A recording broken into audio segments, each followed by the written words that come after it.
Hey, if you've ever laid in bed thinking, I just don't have discipline, I want to stop you right there because in about 10 minutes, you're going to have three better questions to ask yourself instead. And honestly, one of them is probably the real answer. Hi, I'm Steph Saffer, and I hate doing this part, but if I don't, you've got no reason to trust anything I'm about to say. I'm a certified executive coach. I've spent years working one-on-one with clients on exactly these types of questions. And before that, I spent 16 years in a clinic as a licensed acupuncturist, listening to people's real life stories up close and personal. Discipline came up hundreds of times. It was in almost every single one of my conversations. So this is not theory. This is the pattern that I see over and over. Once you actually know which of these three things is going on for you, you stop carrying around the shame from thinking that you didn't have willpower. It was never a willpower issue in the first place. And then you get to start solving the actual problem, which is a completely different energy, and it will get you some forward momentum in no time. So let's get into the questions. First question, is it discipline or is it energy? And let's start here because we have to always begin with the root. What looks like a lack of discipline is so often a lack of energy. People are tired. You might be feeling really exhausted in your life. Physical energy, mental energy, emotional energy. I talk to people about three pillars of health. And I want you to think of this like a three-legged stool. There's sleep, there's movement, and there's nutrition. And if you pull out one leg of the stool, or if one leg is weak, what happens to the stool? The whole damn thing tips over.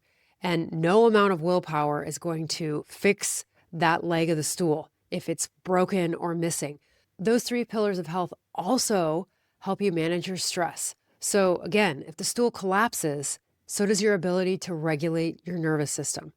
So before you decide you're undisciplined, ask yourself honestly, am I actually just exhausted right now? Now, this next one might feel uncomfortable. Question 2, is it discipline or is it ownership? So many times what looks like a discipline gap is actually you having one foot in and one foot out, meaning you haven't really decided to do the thing. You've said that you've wanted to do it, but you haven't fully claimed the plan that will actually get you there. Take exercise, for example. This is a really common one, and I've spoken to hundreds of people about this specific example. People will often say, when it comes to exercise, I don't have time.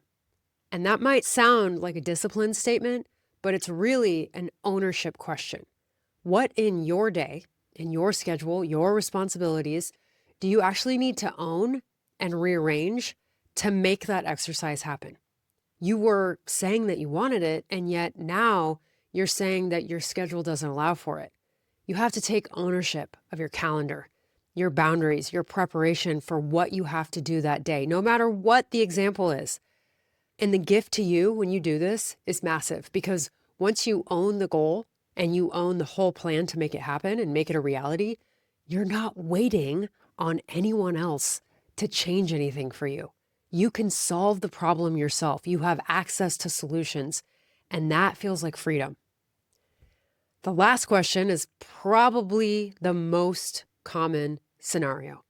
Question 3, is it discipline or is it a discomfort problem? Let's be honest, we all live in a world built for comfort. We live in temperature-regulated homes and buildings. We have one-tap delivery. We get our meals, our groceries, any of our needs taken care of with online ordering and straight to our door delivery. There's very little friction for us right now in this environment. So choosing discomfort on purpose is not something that people are used to doing. It's a practice, and most people are out of practice. Now, that discomfort might be a hard conversation. It could be a hard workout. It could be putting yourself out there publicly, starting a new business, asking people for help, whatever it might be. The people that you think of as disciplined people have usually just built a higher tolerance for choosing hard things on purpose. I call it a tolerance to extremity. So ask yourself, is this actually a discipline issue, or have I just gotten really comfortable avoiding discomfort? So there you have 3 questions to ask yourself instead of just assuming the statement, I'm not a disciplined person. In my experience, most people have the ability to be disciplined, but they're either tired, they're not taking ownership, or they're avoiding discomfort. If you want help actually integrating this instead of just thinking about it, that's exactly what coaching with me is built for. I work with people one-on-one to take this from an idea that you watched on YouTube to something that's actually true in your life. Self-development and expansion are possible for anybody who are willing to put in the energy and the work. So here's what to do.